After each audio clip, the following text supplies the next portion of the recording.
자유한국당은 이제 수명을 다했습니다. 존재 자체가 역사의 민폐입니다. 생명력을 잃은 좀비 같은 존재라고 손가락질 받습니다.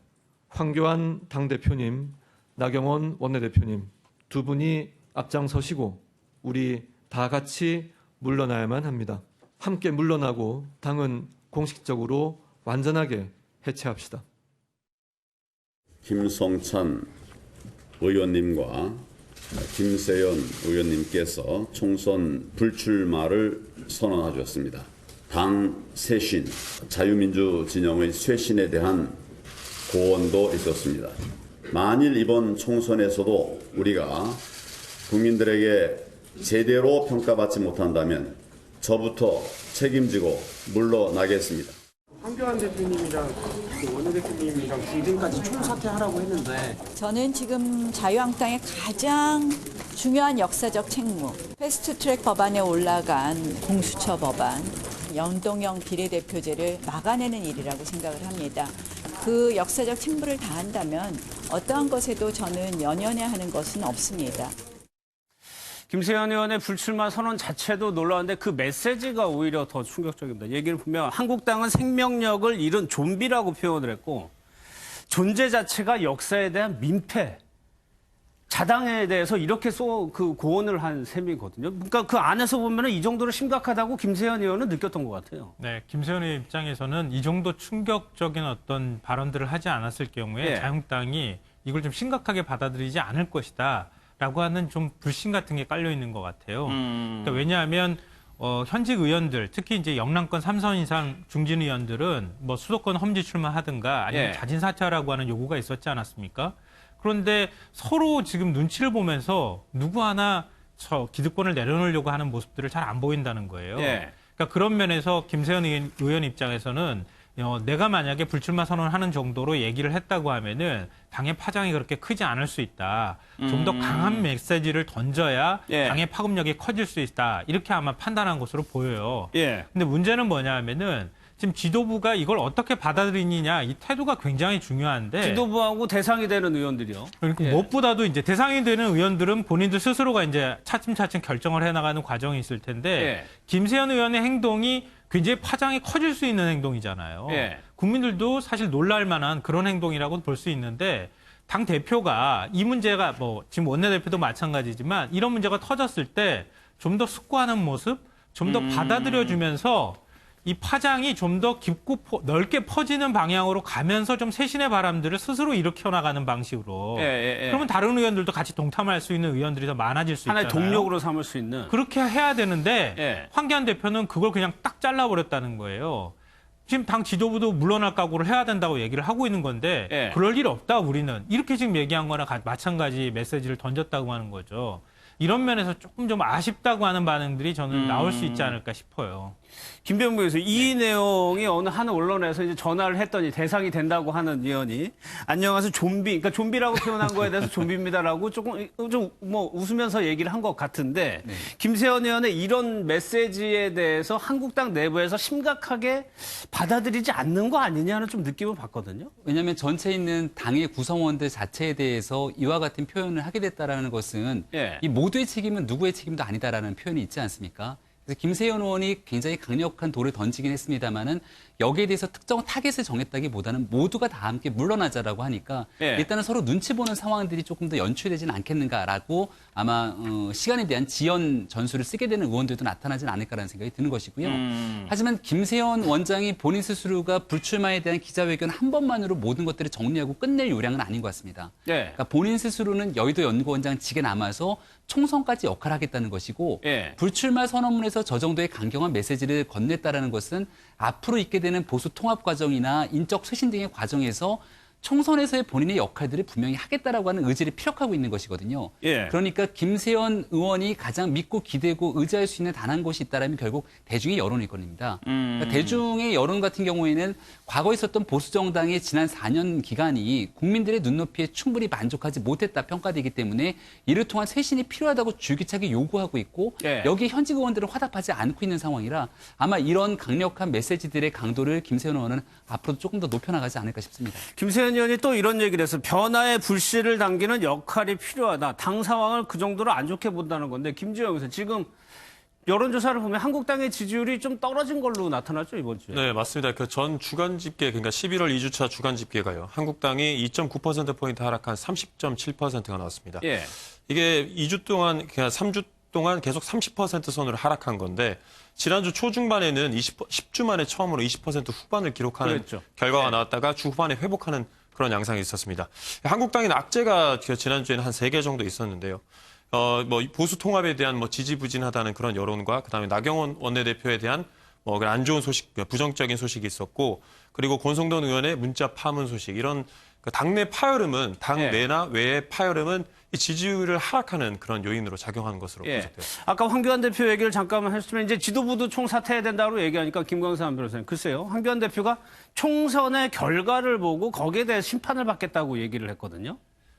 이 부분은 어떻게 생각하세요? 저는 이제 김세현 의원이 굉장히 돌직구를 던졌죠. 예. 오히려 외부 사람도 아마 좀비, 민폐 그런 말 하기 어려울 거예요. 근데 본인이 여의도 연구원장하고 3선의 중진 아닙니까? 그만큼 자유한국당 내에 어떠한 일이 일어났는지 상황을 잘 알고 있다고 봐요. 그래서 우리가 보통 뭐 물갈이, 인적 쇄신 얘기하잖아요. 그럼 중진이랄지 이제 영남 의원들 뭐 불출마하든지 험지가 한다고 얘기하는데 예. 거기까지 얘기한 게 아니에요. 해체를 해야 한다. 그렇지 그랬죠. 않으면 총선이든 대선이든 아무런 비전이 없다고 이렇게 얘기를 하면서 결국은 황교안 대표하고 나경원 대표 같이 물러나야 한다고 이렇게 얘기한 거잖아요. 네. 근데 황교안 대표는 충이다 뭐 그런 식으로 얘기는 했지만 총선을 잘못되면 물러나겠다 이렇게 얘기를 해요. 네. 근데 저는 개인적으로 볼 때 지금 총선에서 이길 수 없다는 게 김세현 의원의 판단이잖아요. 예. 또 사실 한국당 내에도 마찬가지고 외부도 그런 의견이 굉장히 다수라고 저는 보거든요. 예. 그러면 자기가 어떻게 할 것인가 아니면 총선을 어떻게 치를 것인가 거기에 대한 리더십을 보여줘야 하는데 예. 마치 그 말 자체는 이대로 가서 총선까지 가서 설사 만약에 뭐 성공하면 좋고 안 되면 그때도 나도 거취를 결정하겠다. 그 말 자체는 김세현 의원이 던진 그 말에 대한 대답이라고 보지 않습니다. 예. 더군다나 또 나경원도 똑같은 얘기 했잖아요. 지금 문제되는 건 패스트트랙이고 공수처다. 공수처 예. 법안이다. 그래서 오히려 비껴가고 있단 말이에요. 그러면 결국 김세현 의원의 말을 귀담아 듣지 않고 지금의 심각성을 그렇게 심각하게 받아들이지 않는 것이 아닌가. 예. 그렇게 볼 수밖에 없습니다. 그러면 김성환 평론가 글쎄 그러다 보니까 변화의 불씨가 돼야 된다. 그러니까 유승민 의원과 무슨 연대가 뒤에 있는 거 아니냐는 의혹이 자연스럽게 나올 수밖에 없는 거거든요. 그러니까 지금 이제 자유한국당 구성을 보면 이제 네. 그 복당파하고 잔류파 양쪽으로 나눠져 있잖아요. 과거에는 이제 친박과 비박 이렇게 나눠져 있지만, 근데 과거의 친박과 비박 사이보다 지금 복당파가 잔류파의 사이가 더 나쁘다는 거 아닙니까? 지금 김세현 의원은 복당파거든요. 예. 그러니까 당 의원들이 생각할 때, 이거 유승민 전 대표하고 뭔가 교감하에 이루어지는 거 아니냐. 그러니까 이번 같은 경우에도 자유한국당을 해체하고 다시 만들어야 된다고 얘기를 하고 있는데, 그렇죠. 예. 지난번에 유승민 전 대표가 제시했던 3가지 안 중에 낡은 집을 허물자라는 얘기가 있었잖아요. 그거하고 맥락이 다 있는 거 아니냐. 이렇게 의심하는 거 아닌가라는 생각이 들어요. 그러니까 지금 자유한국당 의원 중에 사실 이게 이런 현상이 나타나는 게 이미 예정됐다고 해도 과언이 아닌데, 황교안 대표의 리더십이라고 하는 게 사실은 아스팔트 위에서 쌓은 리더십이라고 볼 수 있거든요. 그러니까 반문의 기치를 내세우면서 그동안에 계속 투쟁력을 높여오는 방식으로 리더십을 만들어왔단 말이에요. 예. 근데 의원들이 거기 참여했어요. 같이 삭발도 하고. 근데 그 의원들이 어떤 결정을 내리라고 황교안 대표가 압력을 가하기가 굉장히 어려운 상황이 돼버렸잖아요. 근데 쇄신한다 아니면은 당 차원에 혁신한다 그러면 누구든지 기득권을 내려놔야 하는데 예. 누구 하나 기득권 내려놓고 말을 못하는 거예요. 예. 그동안 1년 동안에 전부 다 같이 싸웠잖아요, 지금. 그러니까 그 같이 싸운 동지들한테 당신 내려놓으시오라고 말하기가 굉장히 어려운 상황이 돼 있고, 김세현 의원 입장에서는 그런 상황에서 이런 웬만한 불출마 선언 가지고는 당이 흔들리지 않을 것 같으니 예. 더 충격요법을 써서 국민 여론을 모아가는 방식으로 당의 변화를 이끌어 가야겠다. 이렇게 생각하고 있다는 거죠. 예. 그러니까 이런 당에서 바라볼 때, 당 지도부나 주류 의원들이 바라볼 때는 김세현 의원이 이거 당의 내부 총질하는 거 아니냐. 예. 그러니까 지금 우리 보고 다 내려놓으라고 하는데 사실 김세현 의원은 우리만큼 싸우지도 않았지 않냐. 예. 그리고 금수저잖냐. 이런 식의 반감들을 지금 먼저 표출하고 있는 거 아닌가 싶은데요. 근데 이게 이제 국민 여론들하고의 괴리가 나타나는 거죠. 국민 여론은 뭐 제가 다 단언할 수는 없지만 대체적으로 얘기가 나오는 걸 보면은 자유한국당이 혁신해야 한다고 하는 것은 맞는 방향이라고 보는 거 아닙니까? 예. 근데 자유한국당은 혁신하기 어려운 체질로 지금 만들어져 있는 상황이고, 예. 그러니까 김세현 의원이 나서라도 자유한국당 혁신을 촉발하는 방식으로 가야 된다고 하는 그런 절박감이라는 게 있는 거죠. 그 배경이 워낙 탄탄한 지역구를 가지고 있었기 때문에 그 배경에 대해서 좀 말이 많은데 박지원 의원 같은 경우는 부산시장에 나가려는 거 아니냐라고 좀 전망을 했습니다. 얘기를 좀 직접 들어보겠습니다. 그러한 인물을 정치권에서 그대로 방치할 수는 없다. 그렇기 때문에 정치권에서 삼고초려하면 또 돌아올 수 있다. 그리고 큰일 할 것이다. 그렇게 봅니다. 김세현 의원은 뭐 개인적으로 자기 가업으로 큰 기업을 하는 그런 분이고 또 부산시장에 계속 본인도 의지를 가졌다고 들었습니다. 한국당이 이렇게 가서는 모든 걸 다 놓칠 수 있다. 어렵다 하는 것을 일단 표명을 하고 자기가 불출마 선언했지 않는가 이렇게 봅니다. 거기는 약간의 출구를 생각하고 있는 것 같아요. 출구가 아까 말씀하신 대로 뭐 부산시장이 될 수도 있고. 김세현 의원을 사실 뭐 금수저라고 표현을 하죠. 아버지의 지역구를 물려받았고 자산이 무려 1,000억 원에 가까운 인물이기 때문에 김병민 교수님 글쎄요. 부산시장이란 차기 목표를 세우고 사퇴한 거 아니냐, 불출마한 거 아니냐는 전망이거든요. 김세현 의원이 그런 얘기 하지 않습니까? 본인이 부산시장 나가려고 했으면 진즉에 결심했을 수도 있다라고 얘기를 합니다. 실제 지난 지방선거에서 김세현 의원을 젊고 개혁적인 이미지로 부산시장 선거에 내보내야 된다라는 얘기가 한국당 내에 있기도 했고요. 여기 김세현 의원이 그 부산시장 선거에 나가지 않기로 최종적으로 결심했던 본인의 판단도 있는 상황으로 보는데 본인이 마지막으로 불출마 선언문을 했던 전문을 읽어보니까 권력 의지가 없이 봉사 정신만으로 이 자리에 남아있기가 너무 벅차다라고 하는 표현들이 있습니다. 그러니까 김세현 의원이 이렇게 무언가의 자리를 목전에 두고 이번에 불출마를 하게 되는 정치적인 계산할 정도의 성격이 아니다라는 것들은 아마 여의도에 있는 300명 국회의원이 제일 잘 알 거라는 생각이 듭니다. 그러니까 김세현 의원 같은 경우는 본인이 생각하고 있는 보수 정치에 대한 신념과 가치가 있는데 과거 처음에 몸을 담았던 한나라당 같은 경우만 하더라도 젊은 사람들이 소장파라고 하는 그룹들이 있었고 다른 목소리를 내더라도 그 다른 목소리가 용인될 수 있는 공간이 있었다는 겁니다. 그게 2012년도 새롭게 만들어진 새누리당 초기까지도 있었는데 새누리당 말기에 들어서 박 전 대통령이 탄핵을 겪고 자유한국당으로 넘어오게 되면서 다른 목소리를 용인하지 않는 보수 정당이 제대로 된 보수의 기치를 내세울 수 없다라고 하는 판단을 지금 가지고 있는 거거든요.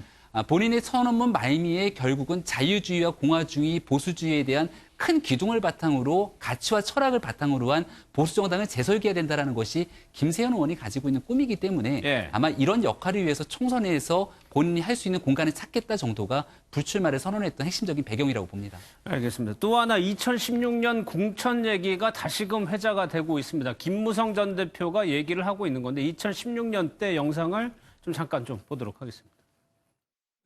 모든 여론조사에서 1등을 하고 있는데 2등한 사람에게 단수 추천이 돌아갔습니다. 이것도 수용할 수 없는 부분입니다. 그것도 웃기는 소리야. 누가 여론조사 갖고 다 하나? 그리고 그 여론조사라는 것도 여러 가지라고. 그 바보 같은 소리지 그게.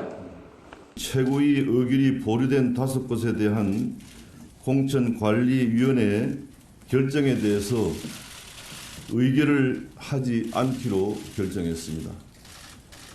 이를 위해서 지금부터 후보 등록이 끝나는 내일까지 최고위원회를 열지 않겠습니다. 다르게 봐주세요. 저거 내가 한 달 전에 붙였는데 저거 보고 내가 결심한 거예요. 오직 국민만 두려워하겠어. 모든 법적인 책임은 본인이 져야지 뭐 그럴 경우입니다. 그에 벌어진 민형사의 책임도 모두 그 사람이 져야 되는 거니까. 벌써 4년 전 얘기가 됐는데 지금 이양구 공천위원장이 임명장을 받는 장면. 저 때 참 웃고는 있지만 김광삼 변호사님. 청와대와 저 새누리당 주변에 해가지고 엄청난 권력 싸움이 있었다고 지금 얘기를 하고 있는 거거든요. 저때 뭐 아무튼 뭐죠? 그 당대표 도장 가지고 나르샤 하면서 그날 정치적으로 굉장히 진짜 많은 논란이 있었던 때 아닙니까? 2016년도 6.13 선거로 저도 기여를 하고 있고 그 당시 방송을 하면서 저걸 굉장히 많이 얘기를 했어요. 그랬죠. 그래서 그 당시에 이제 살생부에 관한 얘기가 나왔었는데, 이제 정도원 의원이 그런 얘기를 했었죠. 네. 분명히 내가 들었다. 그런데 김문성 당대표가 그 당시 그런 일이 없다 이 얘기를 했는데, 그럼 이제 그런 것들이 드러나고 있어요. 그 당시에, 네.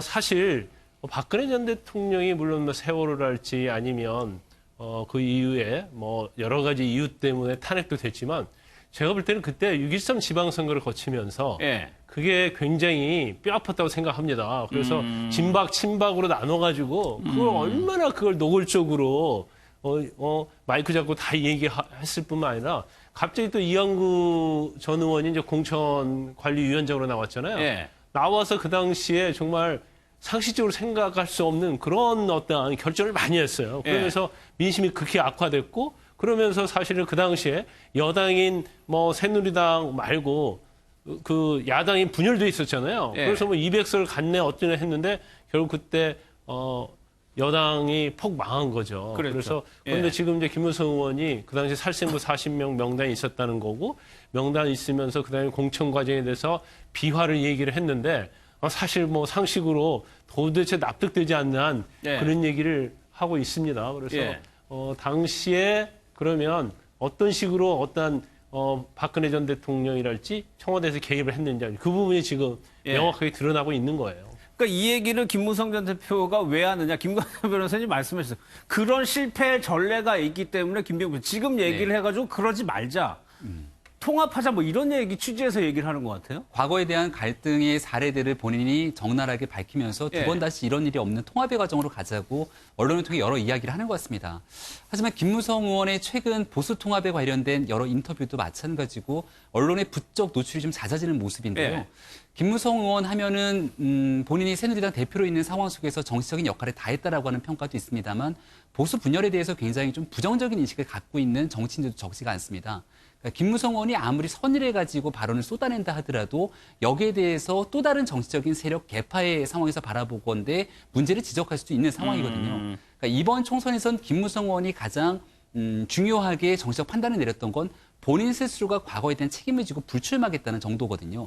여기에 대해서 중진들의 불출마를 이끌어내는 수순 정도로 이야기를 끄집어낸다라면은 오히려 내년 총선으로 가는 길목에서 중진으로서의 역할을 다할 수 있을 텐데 과거에 지나간 내용들이 특정 개파에 대해서는 잘잘못을 가리게 되는 상황으로 이야기가 이어지게 되면 다시 굉장히 오랜 기간 묵혀져 있던 이런 개파 갈등이 수면 위로 올라날 수 있는 가능성을 배제할 수 없기 때문에 김무성 의원의 여러 가지 언론 노출 행보에 대해서는 조금은 좀 지양할 필요가 있지 않는가라는 생각이 듭니다.